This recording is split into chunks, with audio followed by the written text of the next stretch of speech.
My body went numb like a minute ago. I can't feel a thing from my head to toe. I lost my mind, man, I'm out of control. I can't stop, no, thinking I'm about to blow. Like a dog fight, you will see the bullets fly. More cry and the ring. Halos karamihan sa mga baguhan sa gym ay mga payat. Sa ganitong sitwasyon, talagang dapat may aalalay sa'yo o magtuturo kung ano-ano ang mga exercises ang gagawin mo. Kasama na dyan yung mga pangunahing kaalaman patungkol sa pagpapalaki ng katawan. Bukod kasi sa baguhan ka na, payat ka pa. Kaya asahan mo talaga na mahina ang taong ito. Pero huwag kayong mag-alala. Sa pamamagitan ng videong ito, kahit papaano ay magkakaroon kayo ng ideya kung ano-ano ang mga exercises ang dapat nyong gawin. Ano ang mga exercises ang dapat iprioridad? At syempre, paano ang tamang paraan sa paggawa ng mga exercises na ito? Teka, bago ka sa channel ko, please subscribe, like, and share. At pakiclick mo na rin ang notification bell upang lagi kang updated sa aking mga videos. Thank you! Dahil payat ka, napakahalaga para sa iyong katawan ang calories. Ano ba itong calories?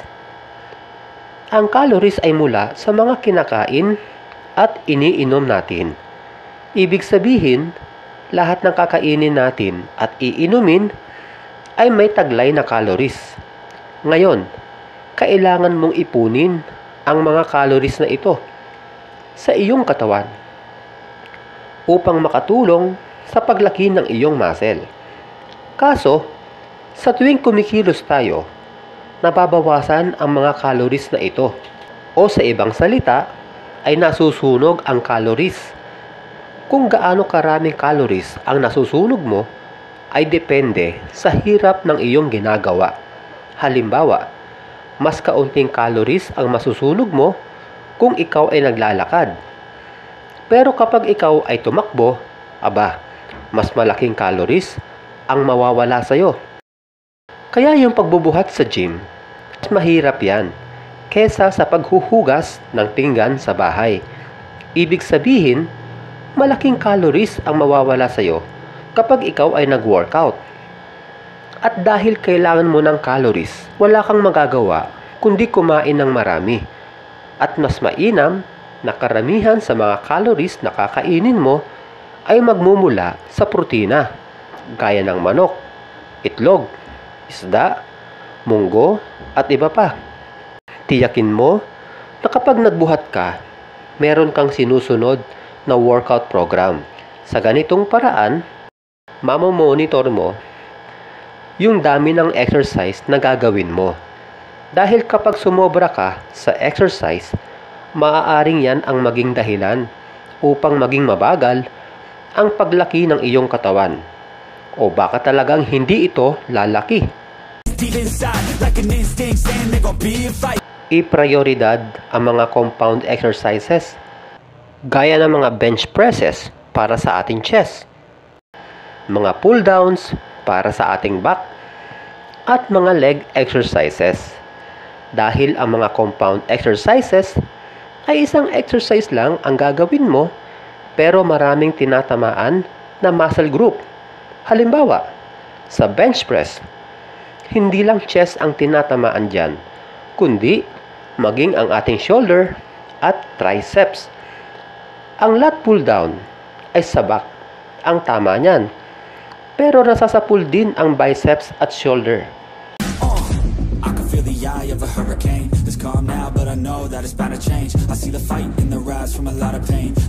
Ito ay sample lamang. Nasa inyo kung anong araw nyo gagawin ang mga yan. Mapapansin na 3 times a week ka lang muna magbubuhat kada linggo. Ito ay upang hindi ka masyadong makapagsunog ng calories. Tiyakin din na sa bawat araw ng iyong workout, laging unahing gawin ang mga big muscles gaya ng chest, back, at legs. Dahil mga exercises na gagawin mo dito ay mga compound exercises. Sa mga bench presses, dapat naka-chest out, nakaangat ang lower back, o hindi dapat ito nakasayad sa bench.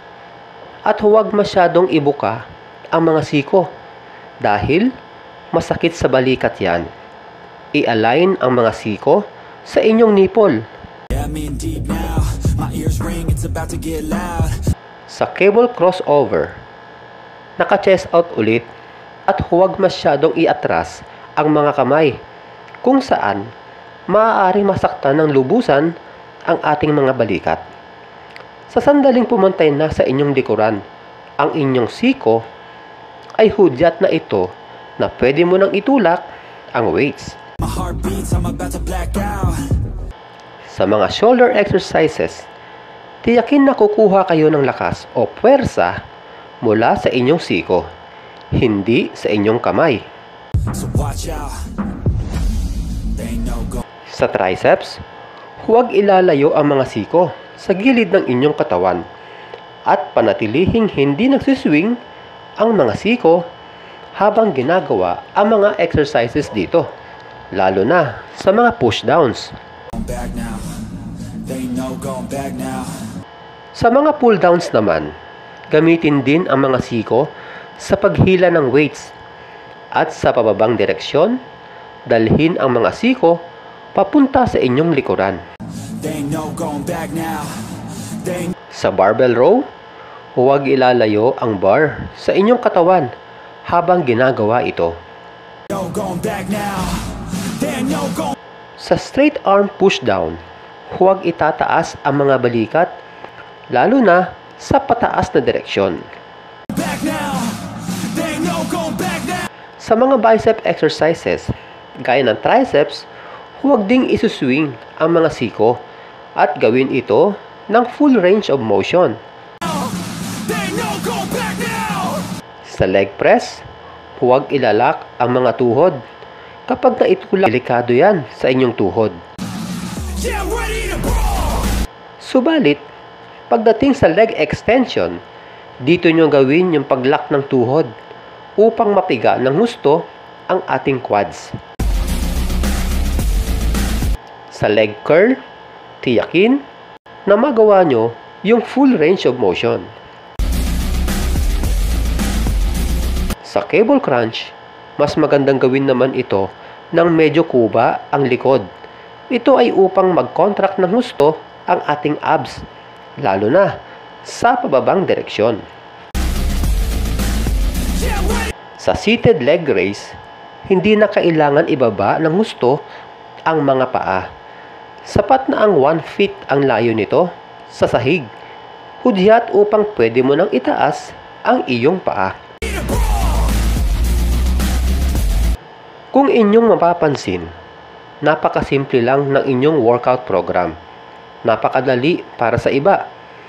Pero para sa inyong mga payat, ay akmang-akma ang mga ito upang maging panimula para sa inyong pagpapalaki ng katawan. Sa katagalan, syempre pahirap din ng pahirap ang inyong gagawin kasi dapat na-challenge kayo sa inyong ginagawa upang magkaroon ng muscle tissue damage. Kapag naghilom o na-repair yung muscle tissue damage, ito ang magiging dahilan ng paglaki ng inyong muscle. Sa ngayon, ay hindi mo na masyadong mahirap ang inyong gawin habang inaaral din ang mga proper form ng exercise. Kapag gamay mo na ang mga ito, edi saka mo dagdagan ng bigat o dagdagan ng iba pang exercises. Maging ng bilang ng sets. Tandaan nyo mga baguhan at skinny guys, mahalaga sa inyo ang calories. Dahil kung hindi mo ito tataasan kesa dati o tinatawag ding calorie surplus, mahihirapang lumaki ang iyong katawan. Ibig sabihin, kumain ng marami. Iprioridad ang mga pagkain mayaman sa protina. Huwag mo nang kumilos ng kumilos. Dahil habang kumikilos tayo, ay nakakapagsunog tayo ng calories. Kaya tama na yung gawaing bahay lang ang gawin na hindi ka dapat hihingalin. Kaya iwasan muna ang mga cardio exercises gaya ng jogging, biking, at iba pa. Gamitin nyo yung lakas nyo sa tuwing kayo ay mag-workout upang magawa nyo ito ng maayos at maramdaman nyo yung muscle pump kung saan magkakaroon din ng muscle tissue damage. Kapag nagawa nyo ang mga ito, walang dahilan upang sa loob lamang ng isang buwan ay hindi nyo makita ang resulta nito. Hanggang sa muli mga kaprakti, God bless!